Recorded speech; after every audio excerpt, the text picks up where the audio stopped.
The opinions you hear on Your Mountain from individual hosts or guests do not necessarily represent those of Your Mountain, our sponsors, or other entities we're affiliated with professionally or otherwise. You've waited long enough. Go listen to the show. There are millions of acres of opportunity out there. They belong to you. Every day, decisions are being made that affect your land, your water, your wildlife. You should know about them. This is Your Mountain.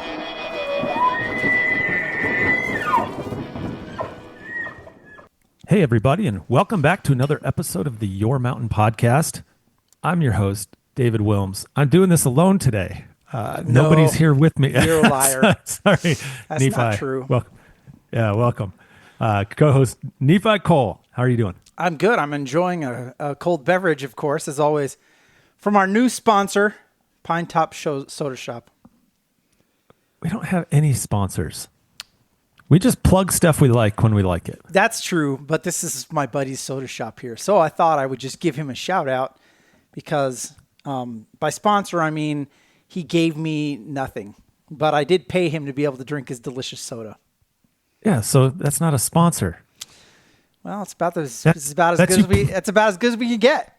That's you plugging a friend and getting nothing in return.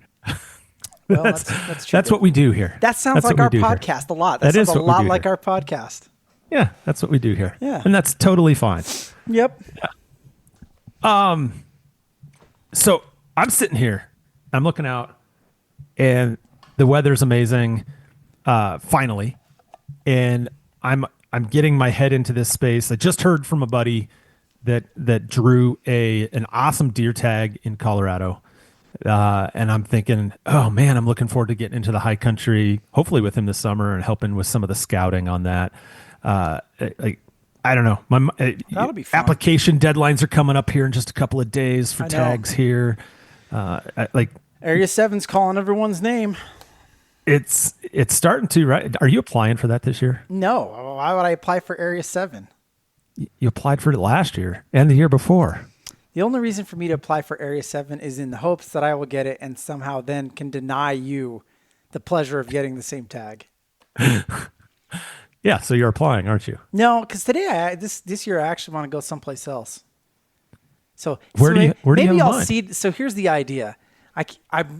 So the idea is I've got this idea schemed up because we're not going to talk about this on this podcast, but the gift that keeps on giving is the corner crossing case.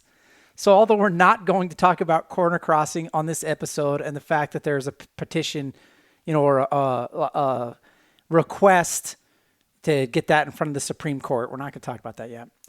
But get it right at least. If we're not going to talk about it, get that piece right, which is that the ranch has asked for an extension of time to submit its petition for cert to the Supreme Court, and Justice Gorsuch granted that.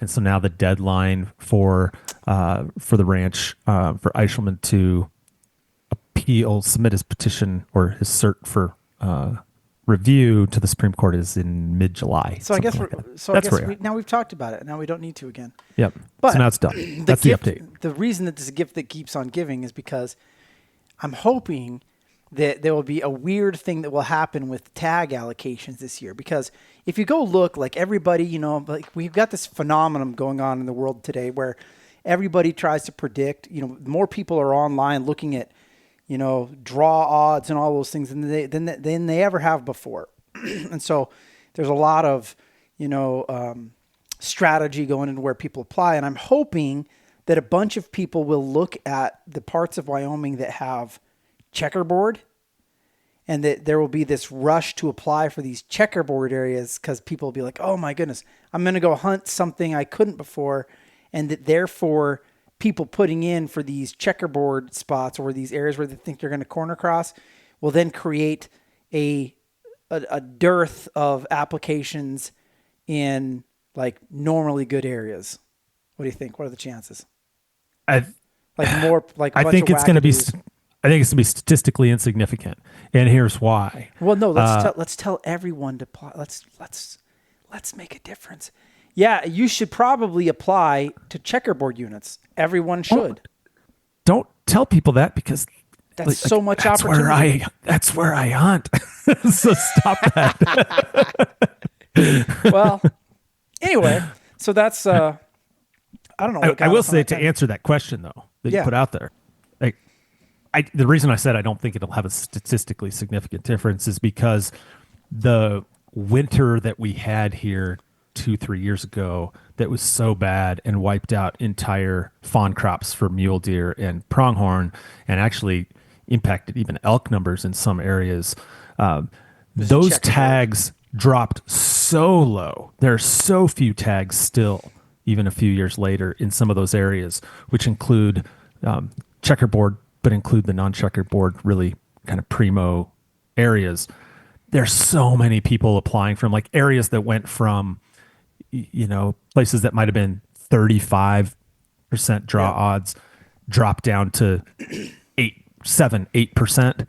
So getting a few people to apply in other places for the very few tags that we already have, I just think it's not going to change the draw odds all that much. I'm sorry to say that, but I think that's what's going to happen. Elk Area 38 is what everyone should be putting in for. Elk Area 38. Everybody put in first choice, Elk Area 38.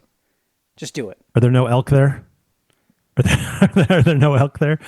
Has it been managed to zero and there's nothing left? We don't want to talk about that. Did I ever tell you my story before we get into stuff? This is gonna sound awful. I don't know if I ever told you this.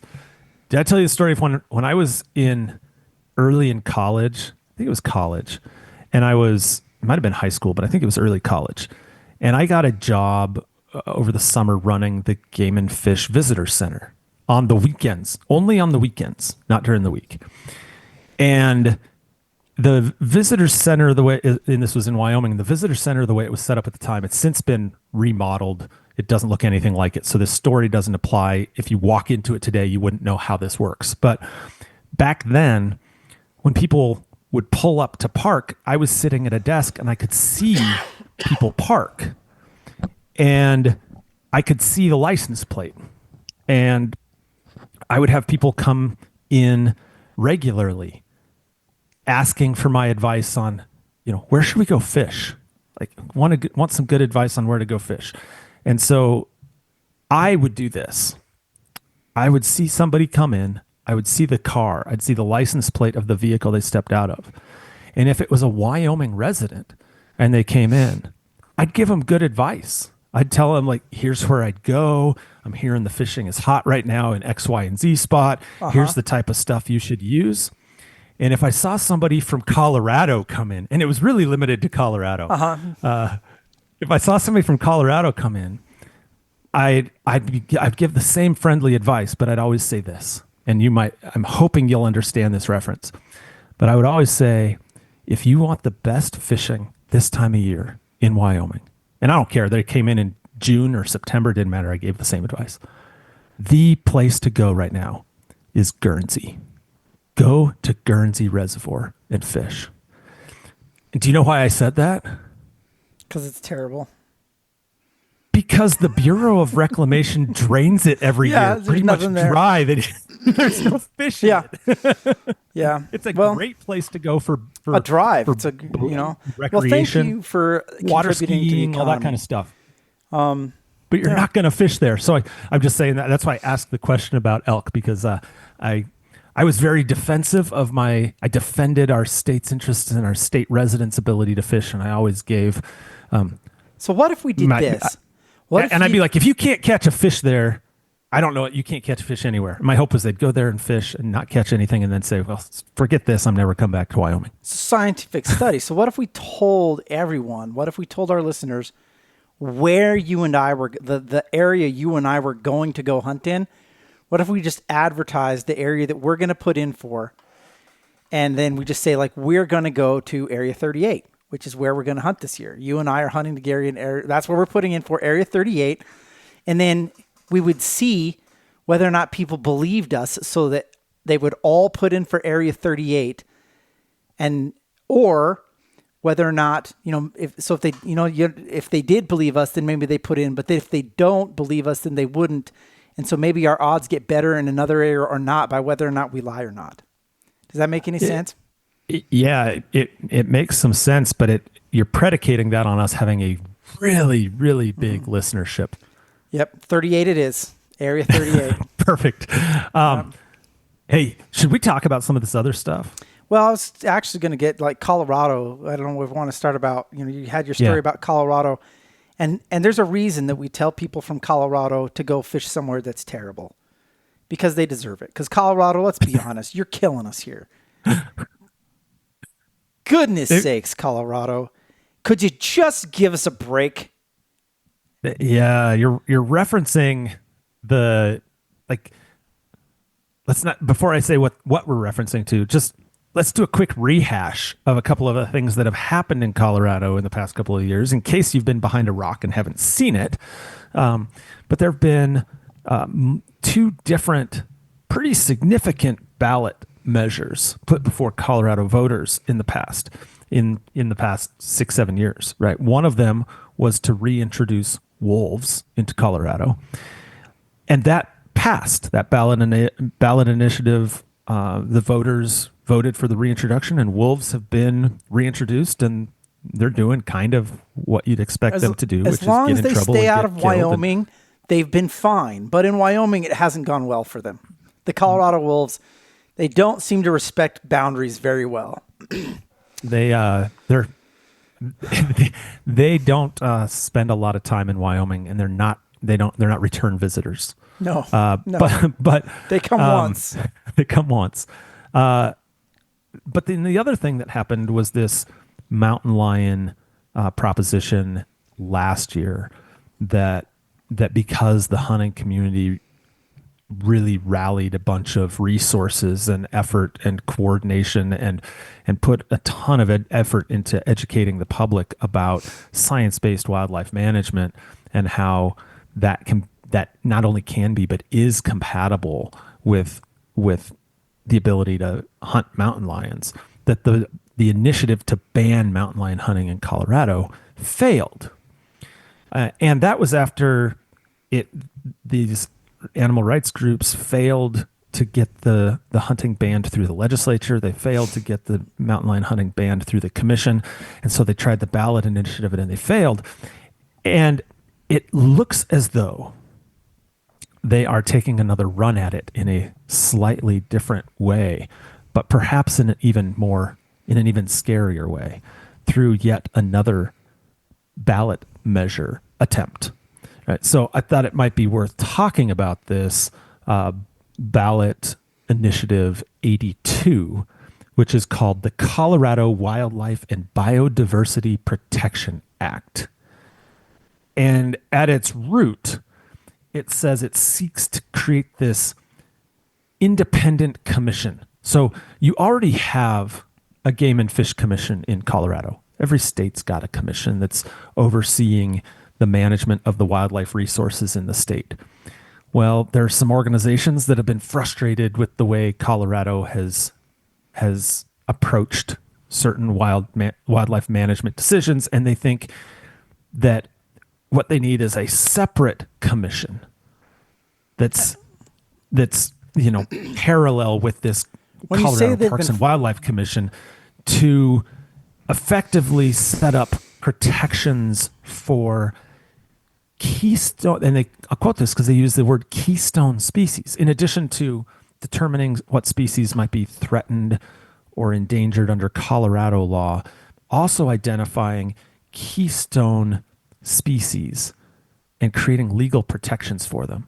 What do you think that means, Nephi? Yeah, it's a dueling entity for that is not a step for a dueling commission to establish additional requirements and restrictions above and beyond what the statutorily mandated agency would do, looking at things in a different way and for different reasons than the commission and scientists who are required as, under Colorado law and the Colorado Constitution to do things the way they're doing them. So, I mean, it's really trying to get,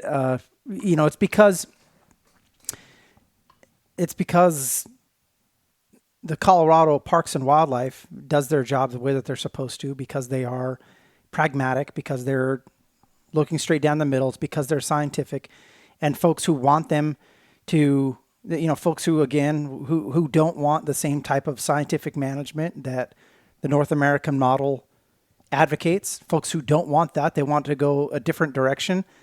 They can't get what they want through the legal mechanisms that currently exist. And so this is an attempt to gaslight the, and if anybody needs an explanation of that, happy to go into what gaslighting is, but this is an attempt to gaslight the citizens of Colorado into supporting an effort to give them power to practice the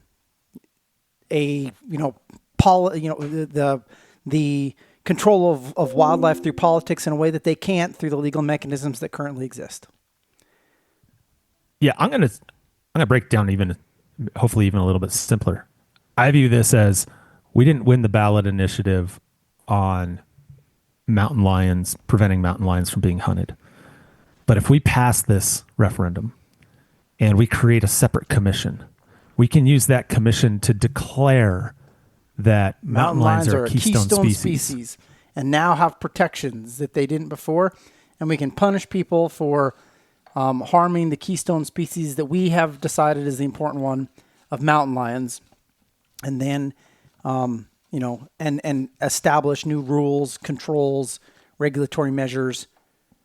That's the goal. And and let's take it beyond that, though. Let's take it beyond predators and mountain lions.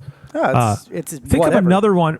Well, in my training, when I went through wildlife management program in college and then did some field work, one of the species I worked on was frequently referred to as a keystone species in the prairie ecosystem.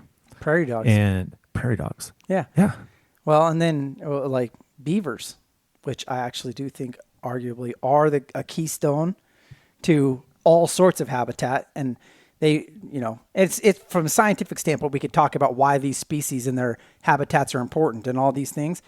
But the problem is when you've got a commission there's what they're asking for in this, they're asking to give a commission huge amounts of power to do big things with there's no sideboards on this. There's no, like, you think about you're giving them a huge amount of power, and there's no guidelines for controls on that power. There's, you think about, all the, the Endangered Species Act, how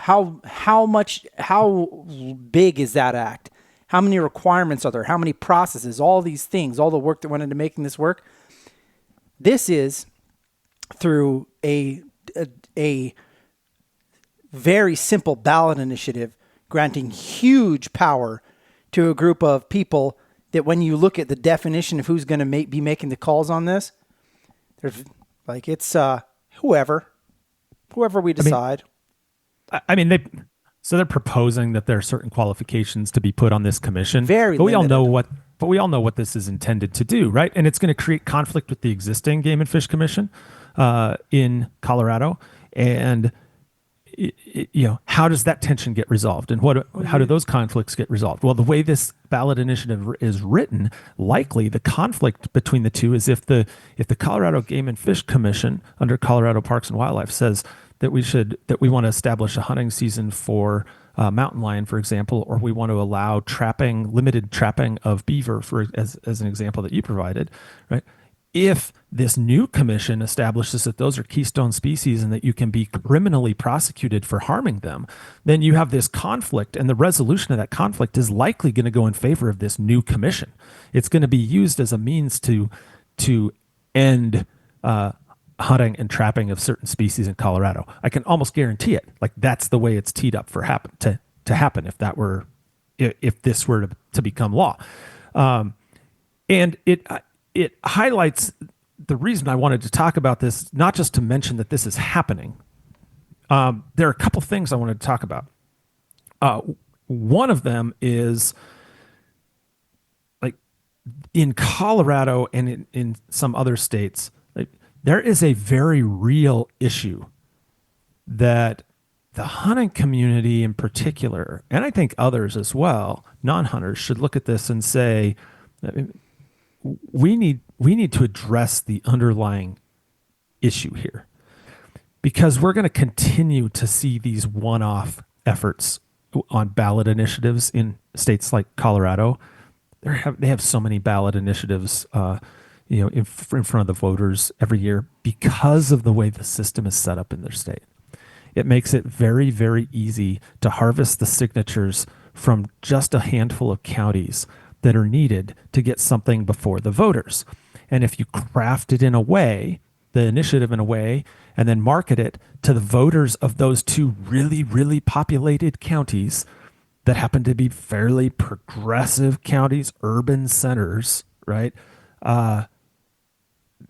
You don't have to get a lot of votes from other parts of the state. I think it's important to talk about what you say, like if you market it in a given way, and let's talk about how you market it. So we're talking about what this actually does. What it actually does is creates an extremely powerful commission with very few sideboards. But you look at what the act says they're going to do. It's like, hey, this is what you're voting for.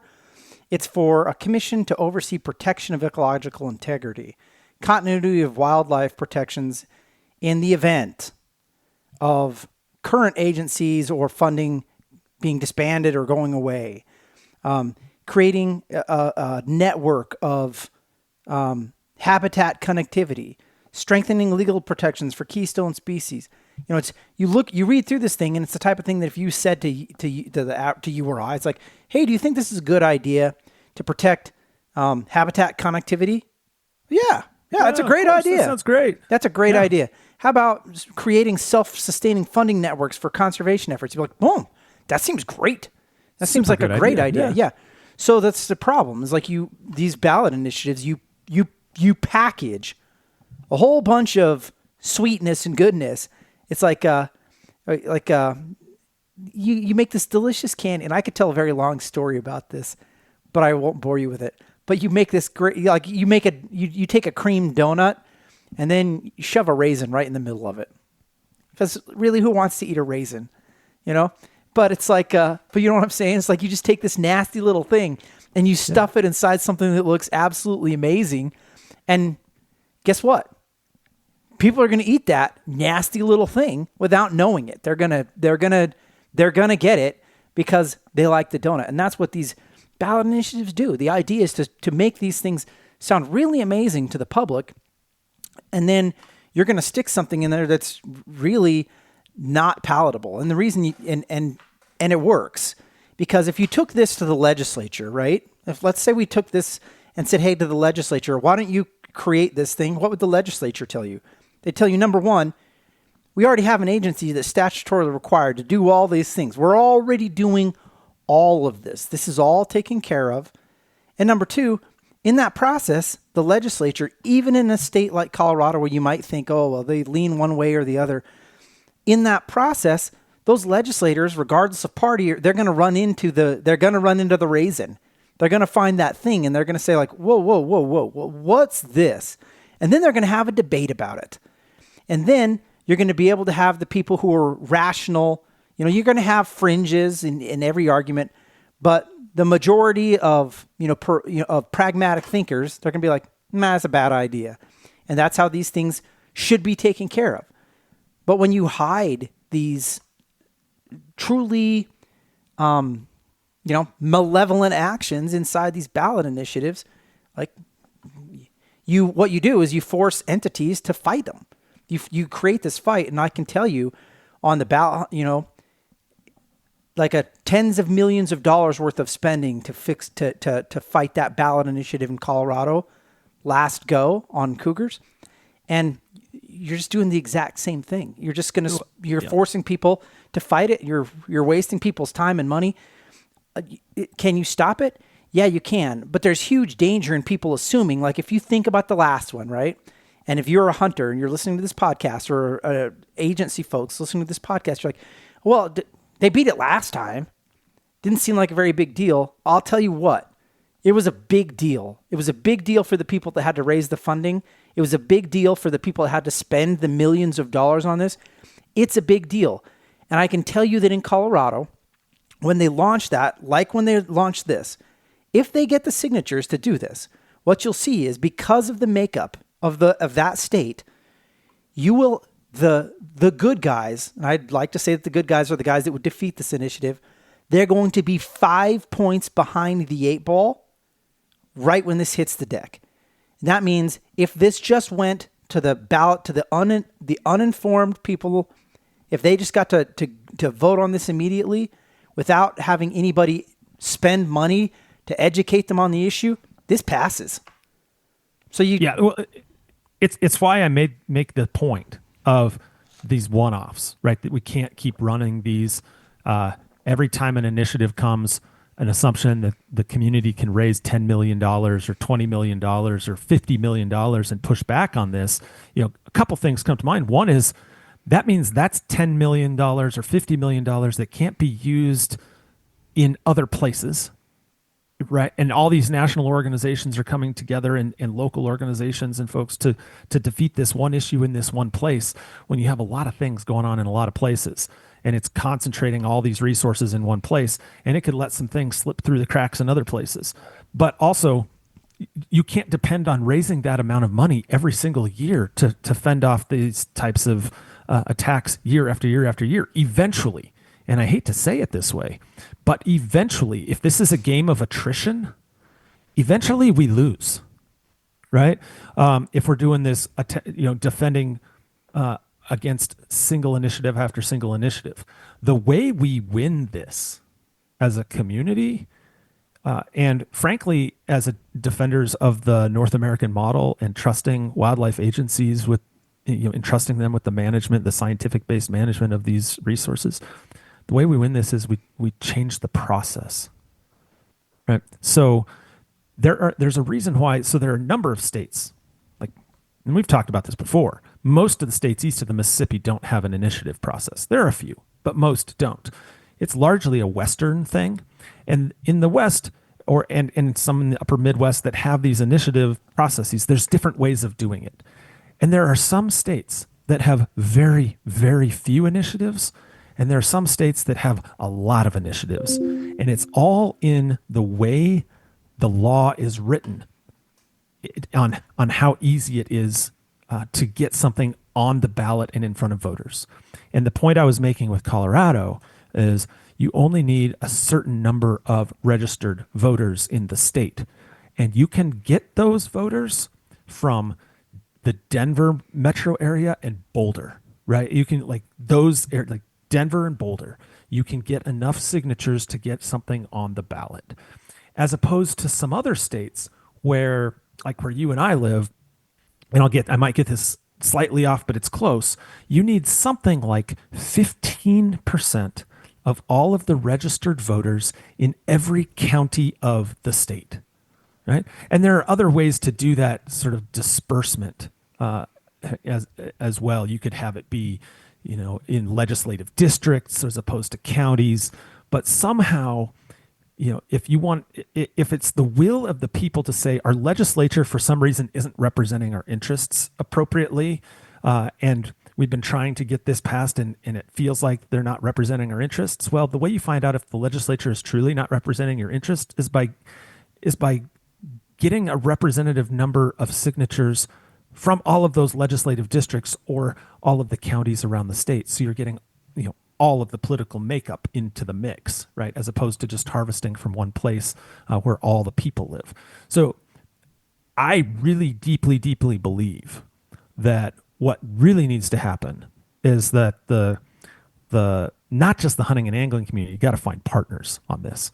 And maybe the hunting community isn't the one that should be the lead voice on this, but that there should be an effort to reform the initiative process to make it harder to get these things on the ballot, right? It's kind of a workaround to the legislative process, and the way it's set up, you get so many of these things on there because you only have to get the signatures from certain places, and then, like you noted, the proponents usually start from a place of advantage when they're put on the ballot, and it puts those that want to push back against these in a really difficult and expensive place. So why not invest a bunch of money for a one-time fix rather than trying to raise money time and time and time again to ultimately, probably over time, lose?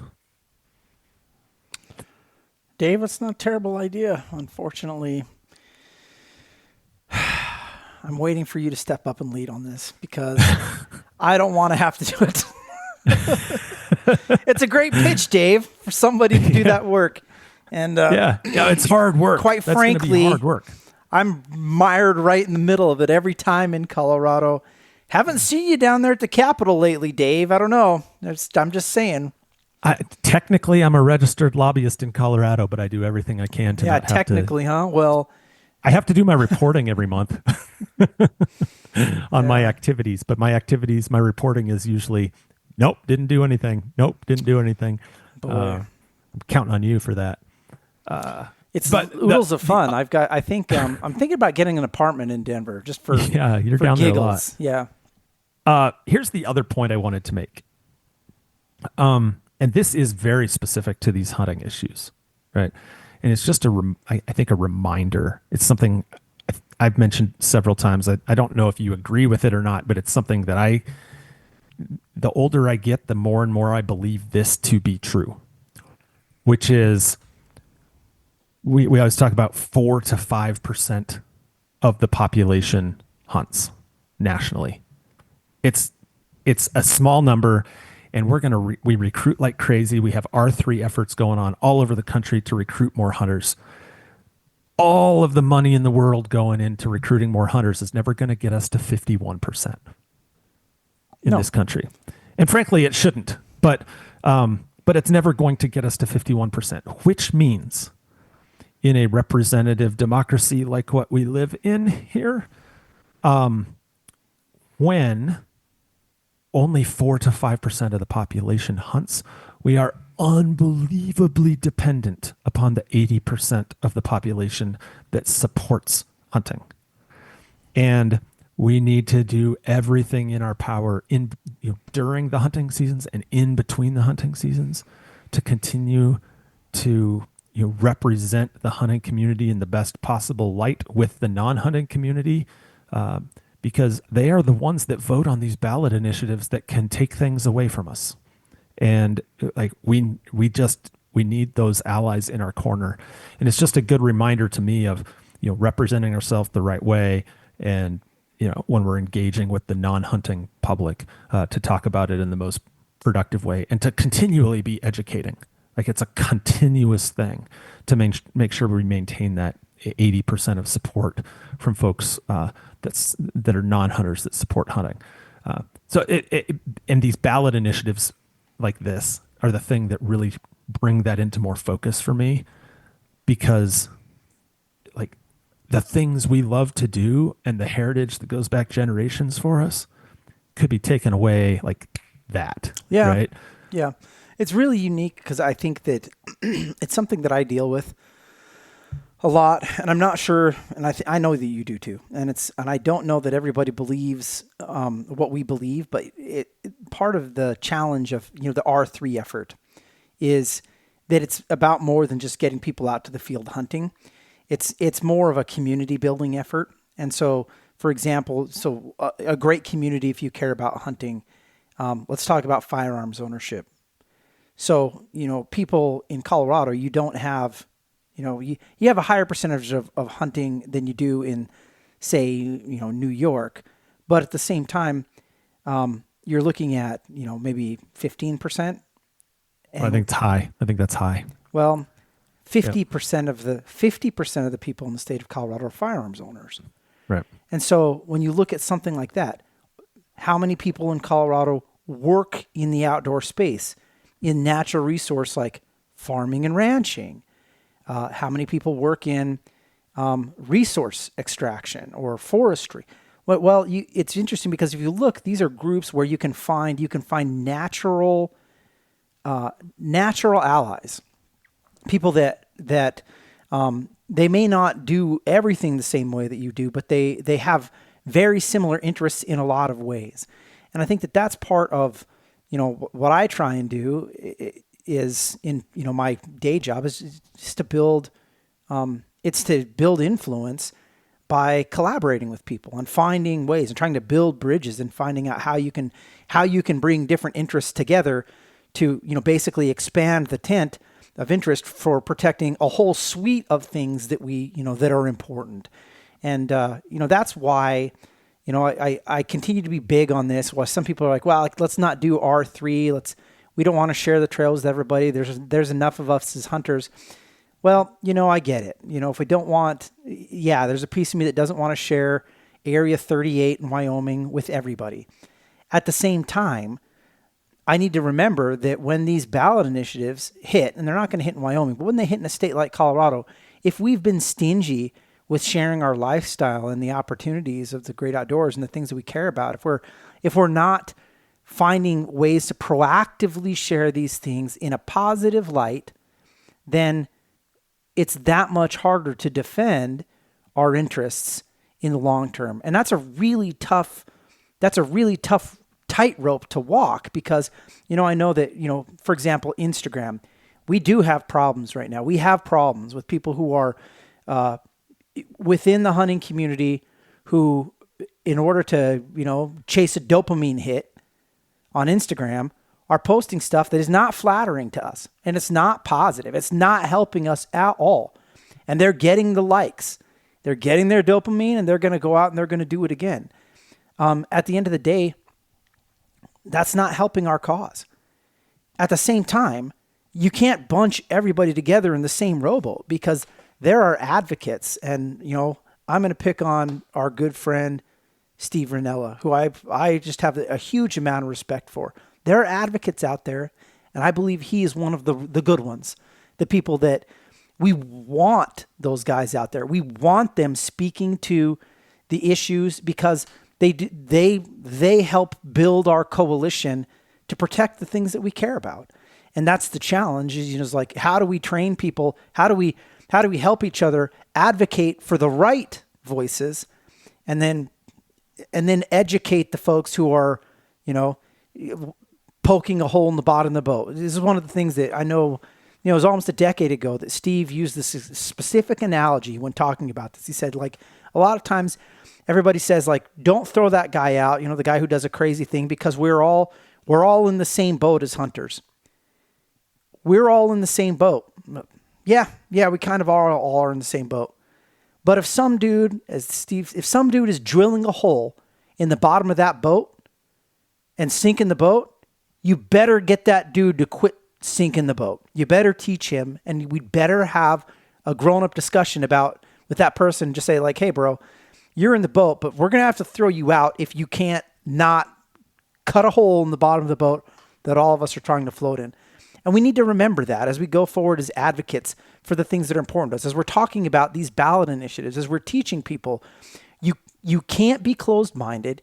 You can't say, it's my way or the highway, hold up your middle finger.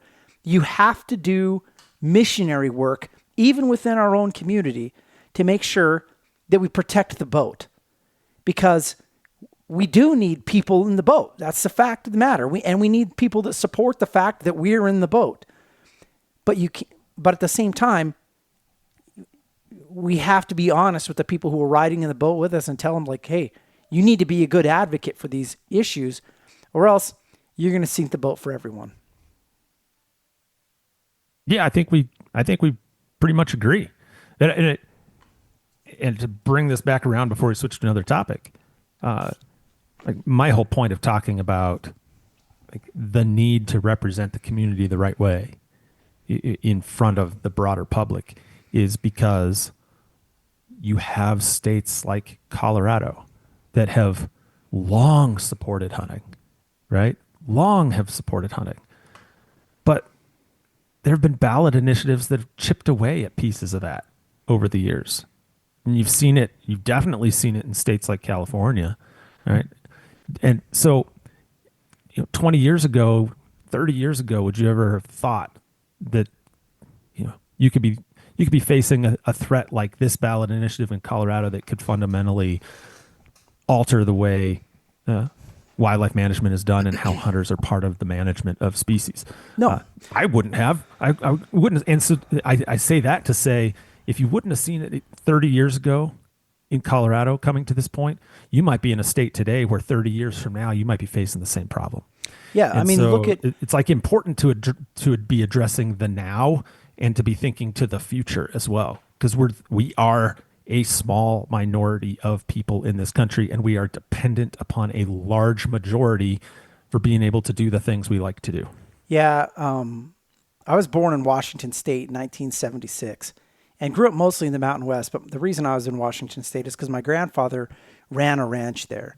It was a big time. It was in the Cascades, and he ran and it was very much like a place where people outfitted out of it. They, it was a destination ranch before there were destination ranches. And so that's kind of where, I grew up as a child. And you look at the state of Washington at that time, and you look at,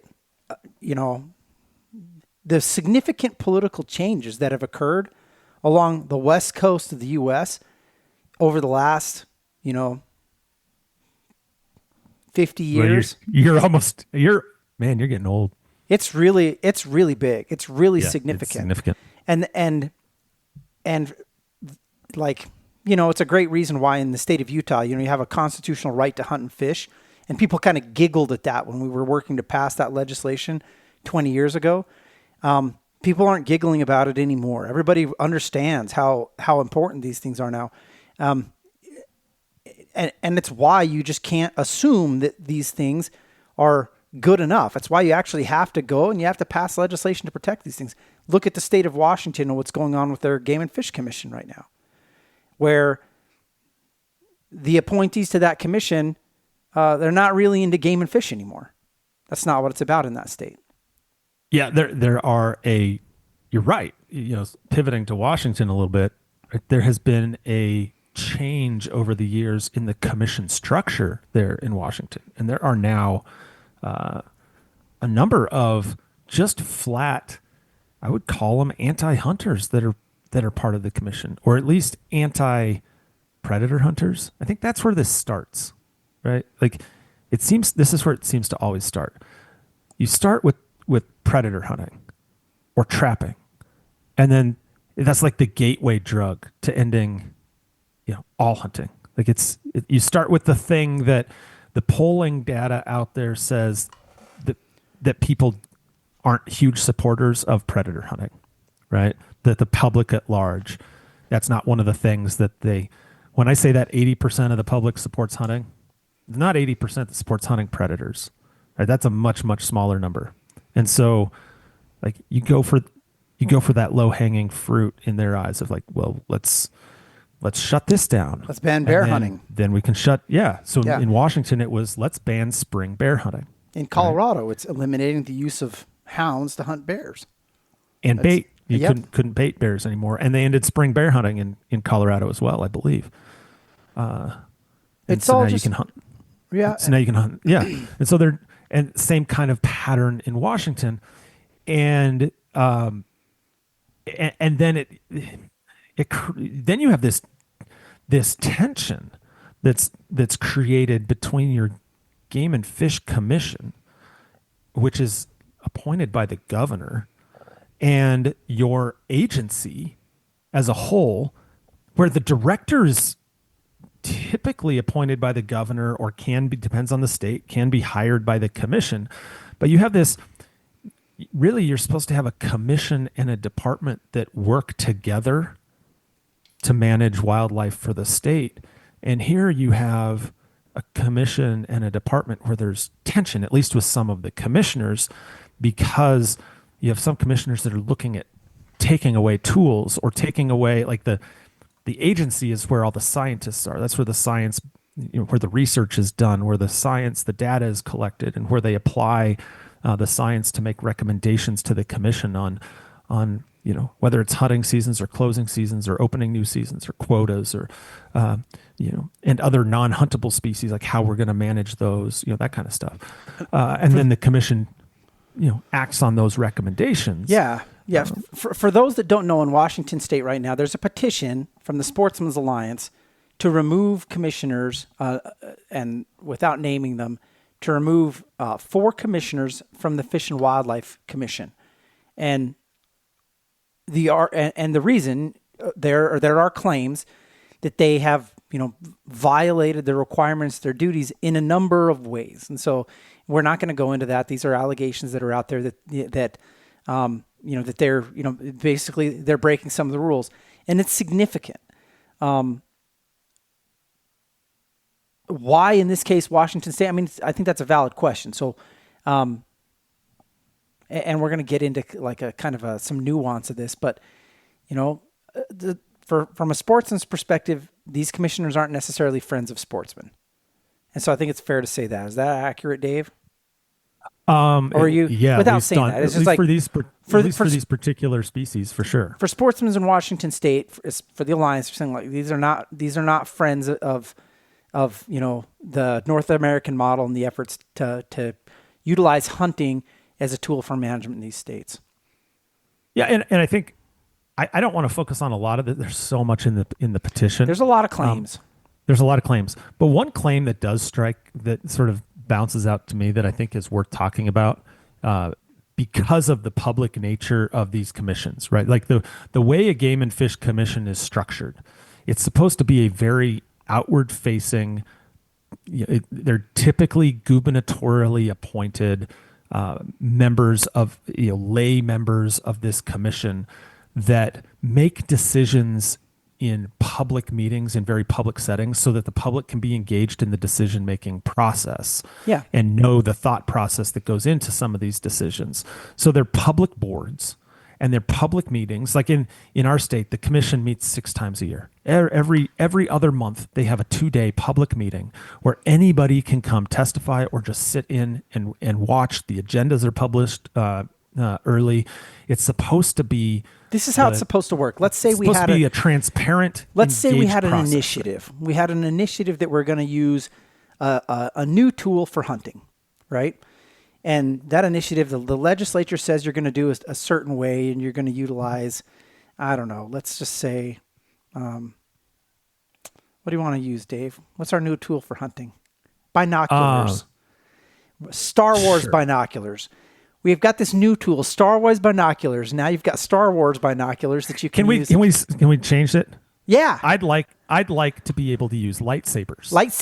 So we're going to be able to hunt with Star Wars lightsabers. Theme. We can hunt with lightsabers. Lightsabers. So we got lightsabers. And so if we're going to be able to hunt with lightsabers, now we take this before the commission, and there's a new law that was brought by Representative Jeremy Haraldson, of course, or it was Senator Hicks. To be able to hunt with lightsabers. So here we are now hunting with we can hunt with lightsabers. So the way that this works now is that now it says that the law says that that Game and Fish is going to develop the regulations, the regulatory, how what color lightsaber it has to be, all that, right? That's all in there. They're going to develop that. So the public process, this is how this should look now. Now, at those meetings, the commission's going to hear testimony, and they're going to line this out. At the end of the day, they're going to hear from everybody. They're going to hear from the public. They're going to have a robust public discussion about which red versus blue lightsabers versus green. That's all going to go on, all for the public to see. And then at the end of the day, the staff at Game and Fish, they're going to draft up the rules and the regs for lightsaber hunting. They're going to get that in front of the commission. We're going to have a response period where we're all going to be able to hear about it. We're going to hear what the commissioners think about it. And then those commissioners are going to make a very public display of they're going to work through this for us all to see. So by the time we do get regs on lightsaber hunting, we all know exactly when to develop in those regs. We all heard it. We heard the public discussion. We knew what everybody was thinking. There's no surprises. And if you want to go back and look at it, and know why they did that, we can. Why?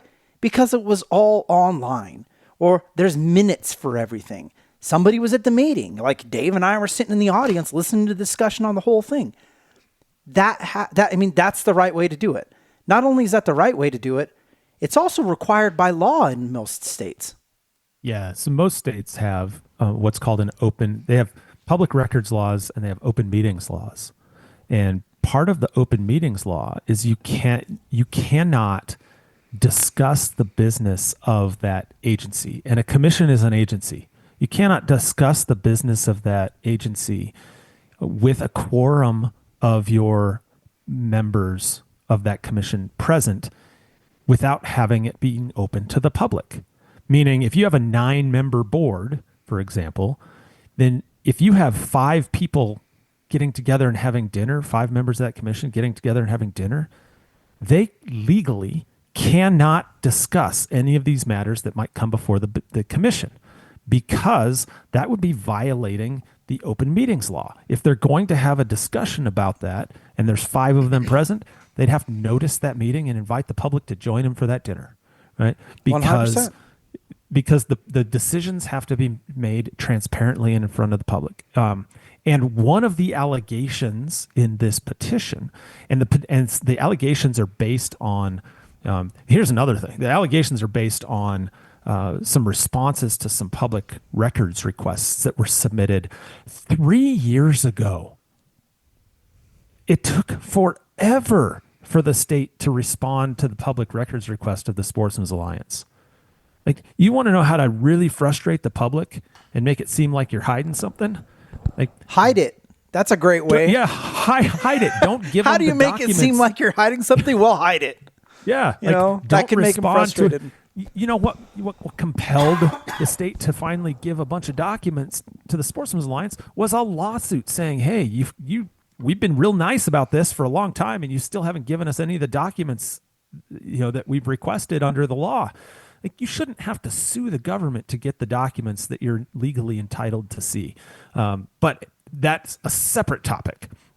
But what did come out when they got all these documents and they were looking through them, they're like, there appears to be a bunch of evidence here of what they call a daisy chain process. And what that means is that there is an attempt by some of these members of the commission. So you say you have 9 members of the commission. The allegation is that, well, you can't have 5 of them on a call at once because that's a public meeting. But if you want to get everybody to agree to a policy ahead of time so that the public debate, it looks like you're all on the same page and moving in the same direction, that there's no dissent. Well, break these up into conversations of 2 or 3 and have discussions amongst these commissioners about these topics in these small groups so that they technically under the strict letter of the law don't have a quorum and aren't violating the open meetings law. And then they come into that public meeting and have this discussion, and all of a sudden everybody's on the same page, or the debate's kind of limited, and you're like, it's kind of a head scratcher to you. You're like, this is a really complicated, hard topic. It really, and if you're in that meeting and you're like, this is a complicated, hard topic, it feels like they've all talked. Well, chances are they have. Yeah. It gets really suspicious when the public on the lightsaber law, when the public's heard all of the discussion and thinks it's going to be one thing, and then the commissioners get together and say, yep, pink lightsabers it is. That's it. Just pink. And you're like, and the public's like, well, where did that come from? Nobody said that in any of these meetings.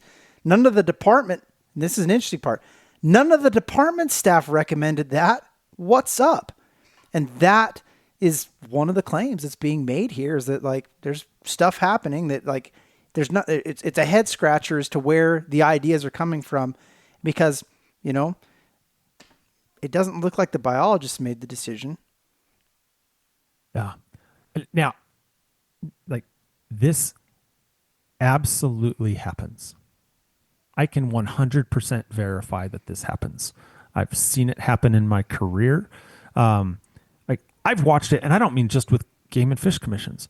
I've watched it happen with school boards. I've watched it happen with, departments of environmental qualities boards. You name the board. If you write a law, people are paid to find a way to not violate that law and still achieve their objectives, right? So just know that what's happened here with this daisy chaining, right? This process of having these private meetings with a small subset of commissioners and then using that to then lobby other commissioners and try and come up with almost something pre-decisional. That happens everywhere. And if that bothers you, that's something that's probably worth bringing up in your state. I don't know what the solution to that is. I have a like a model bill in my head of what that looks like, how you address that issue. But you know, if they're doing it in a way that's absolutely meant to skirt the open meetings law and make decisions ahead of time, like, I think that should bother you. I think that should bother all of us. And that's something that this petition, the Sports Alliance identifies a lot of documents in their public records request that really hint at this is something that was happening. You can go and check out. They've published the petition online on their own website, so it's all public. What they've alleged is all public. We're just sort of reciting what their allegations are. I'm not kind of leaning in and saying whether the allegations are 100% true or not. That's for somebody else to be the arbiter of. But I can tell you that that the evidence they provide, it's interesting.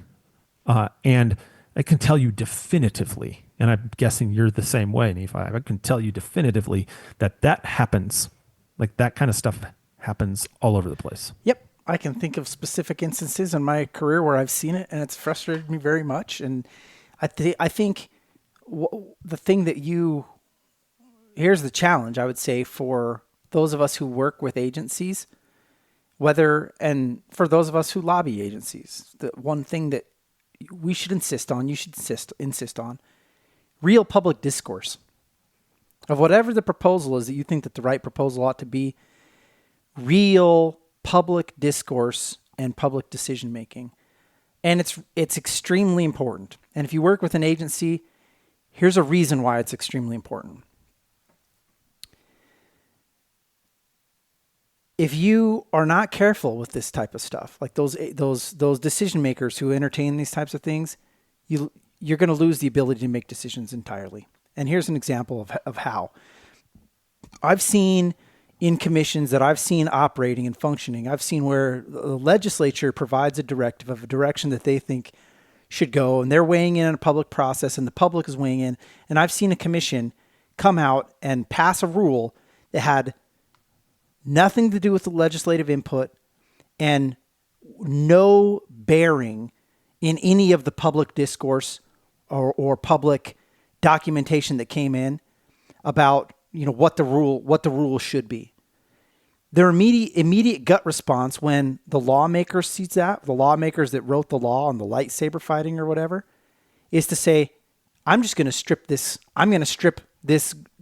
Game and Fish Commission of all of their authorities. They no longer will get to make decisions. I'm going to pass a bill that's going to say, we, the legislature, will now make all the decisions. Why? Because they lose faith in those individuals to follow the law and have a public discussion about it. And so they just don't think that, like, they don't have faith anymore. It's like, hey, we're just going to do it. We're going to do it because obviously we can't trust you to do it. Where much is given, much is expected. And it's something that we have to do as if you work in the public trust, if you work in a space where people depend on you to make these decisions, you must do it transparently. If you don't, you open yourself up for criticism, and you open yourself up to allow somebody who may not have the knowledge or the best interests of that you're responsible for to start doing the regulation for you. You just have to do it right. It takes time to do it right. It's difficult to do it right. You may be in a meeting with a group of people who want to do it the wrong way because it's the easy way. And to your credit, Dave, and some of your peers, I've actually seen this with really good attorneys who work with these agencies of stopping people and saying, like, hey, it's time to open the doors to this discussion. You can't keep having it. This is now, like, the public should be hearing this part of the discussion. And it's on all of, and I know most of you, like, if you're listening to this podcast, I'm sorry that, that we wasted 200 episodes of your life, but 199. I think this one's 199. Haven't wasted 200 yet. But you know how important this is. And it is, it's up to you. It is up to the land. It is up to the career professionals to be the folks who tap that typically an appointed official on the shoulder who doesn't know the law as well as you do, and find a nice way to say like, hey, this is we're into the spot now where we probably have to, like, this needs to be shared. This needs to be discussed in an open venue, because good chance if you're a listener to this podcast, you're the one that actually knows those things. And you're the one that knows the process. And you have to be, sometimes it's hard because that appointed official who's the friend of the governor, that guy probably, he's the friend of the governor. You're just a nobody driving a green pickup. But it's you that has the responsibility of making sure that you let them know, like, hey, there's a T to be crossed here. There's an I that needs a dot. And, so do it. Yeah, I'm going to throw one wrinkle into this, and then I know we need to wrap this thing up. There is, because I know if there's some lawyers out there, they're going to be thinking, wait a second, you're saying all this, but there is a privilege. There are certain privileges if you are, for example, there's attorney-client privilege. Okay. There's also this privilege called deliberative process. And so in some states, there is this deliberative process privilege, which says, like, let's just use an example. If you have a draft document that you're going back and forth with in an agency, you're going back and forth and making a bunch of edits to it and throwing ideas out, like just the generating ideas for what we might want this policy to look like or this proposal to look like.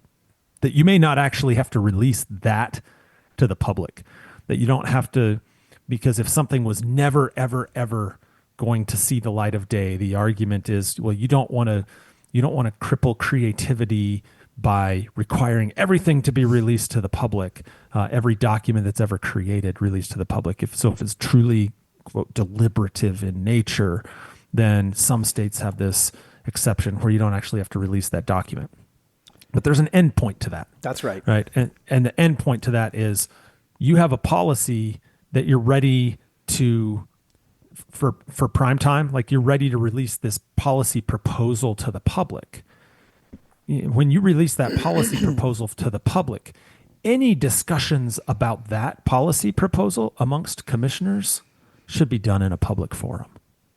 Like at that point, like this is once the thing it starts we're asking becoming the a public real to thing, weigh in on. It's a real thing, and not a fun, and it's no longer kind of a wacky ideas. Yeah, we're not spitballing spitballing ideas at this point. We have a something real we thing. want to run with. Yeah. But by the time it becomes that, like the public has to have a chance to weigh in. Yes. And that's the way it works. You don't get to show up and be like, well, it was deliberative until 30 seconds ago, and now we're going to vote on it.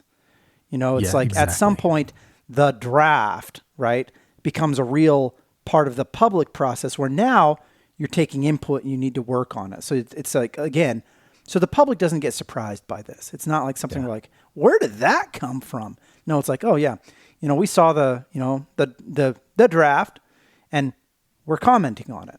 And so that and that's where, like, really good counsel, like, that's where they're so important, because they're going to say, like, they're going to be the ones that are going to, they're going to know when to tell you, like, yep, time to move it to this stage. This is now something else. This is no longer just spitballing. This is now a discussion. Yeah. And so when I saw that in this petition to the governor in Washington around this complaint, that was one of the things around the commission behavior. That is one of the things that popped off to me, having been somebody that's represented state agencies in the past, including Game and Fish Department and Game and Fish Commission, like having been in that role and advised commissioners on the importance of the public process, like seeing this, it really it kind of rubbed me the wrong way, and just being really kind of sitting personally in the camp of being really pro, transparency in government and wanting to see that. some of these allegations in here were really concerning to me. There are other allegations in this that we haven't even talked about, right? There are allegations of how certain commissioners are treating staff, and how well commissioners are actually representing the people in the state, and frankly, some constitutional questions about depriving certain classes of individuals, in this instance, tribal members, of the ability to publicly testify on things. In this instance, it would have been on the spring bear hunting ban. There are some really concerning allegations in there, and we don't have the time to go into all of them. Like I said, you can go to the Sportsman's Alliance website, which is just sportsmansalliance.org, and you can find the petition and see all of the allegations and come to your own conclusions on this. But this has been something that's been brewing for a while. The tension in Washington State, and some of the concerns that the hunting community has about some of the behaviors of commissioners towards hunting and towards wildlife management that includes hunting as part of an overall wildlife management scheme. Like this, it's been building to this point for a while, and it's probably worth highlighting because, like Nephi, like you said, 40 years ago, 50 years ago, you never would have thought this would have been where we'd be in Washington, and we're starting to see bubblings of these types of tensions show up in other commissions around the country as well. Maybe not to this level, but New Mexico has had its share of drama around its commission for a while now, where the governor comes in and just flat removes everybody at one time, and you don't even have people, you don't even have a quorum to make decisions. You have the issues going on in Colorado right now, where the frustration with the commission is causing now a petition to create this separate commission, parallel commission, right? There are these issues bubbling up with commissions around the country, and so if you don't think it could happen in your state, it could. Yeah. Be diligent, be alert. Yeah, and it's why, like, if you don't have a constitutional right to hunt and fish in your state constitution, pass it. Get it. Yeah, go get it. And maybe it's why, if you're not in a state yet that says that, members of the commission should have had an active hunting license in the last X number of years. Yeah. Maybe that's good legislation. Maybe it's time to think about those types of things while you have the chance. Yeah. I mean, we could go on and on and on. I think that's a good point. We've gone for over an hour. People are probably tired of listening to us. I know I am. Yeah, I am too. I had a whole additional topic I want to go into, but that's going to have to be the next episode. We just had too much this week. Too much to talk about. I made a ask for our next episode, Dave. I sent the text. Did you? Mm-hmm. Did you get a response? Not yet. I may have just sent it this morning, though. So, to be fair, it's not like we've been waiting for a long time. How about this? This is episode 199. Our next episode is episode 200, which is hard to believe because it also aligns almost perfectly with when we released our first one, which was in June of 2018. Right. So we are 7 years into doing this. So I'm putting out this ask for people that have made it to this point of the episode. 7 years into this, 200th episode. What do you want to hear on this 200th episode? What do you want to hear? What do you want us to talk about? Send us an email, yourmountain@itsyourmountain.com. Let us know your thoughts. Is there a particular guest you'd like us to reach out to and try and bring on to the show for episode number 200? Appreciate all the thoughts, and just appreciate you helping us get to this milestone.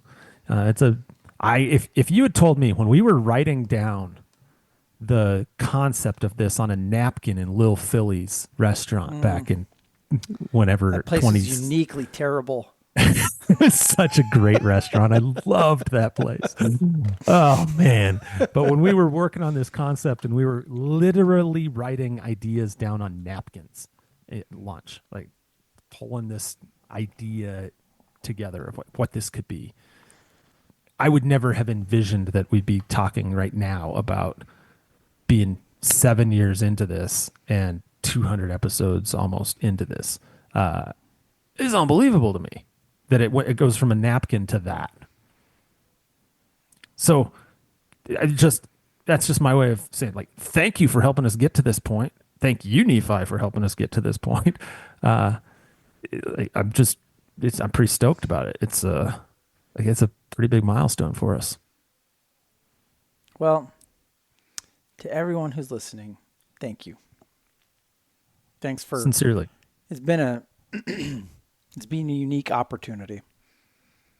And Dave, I appreciate very much. And I'm a better person for having spent the time with you. It's true. Likewise. I mean, I hope this is the thing we're doing when we both retire.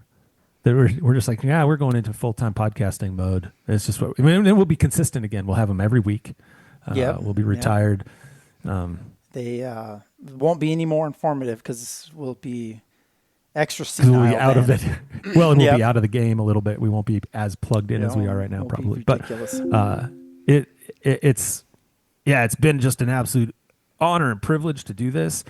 And, I haven't even minded spending thousands of dollars on this over the course of all this time to pull this off. There's so many cool things coming up in the next year.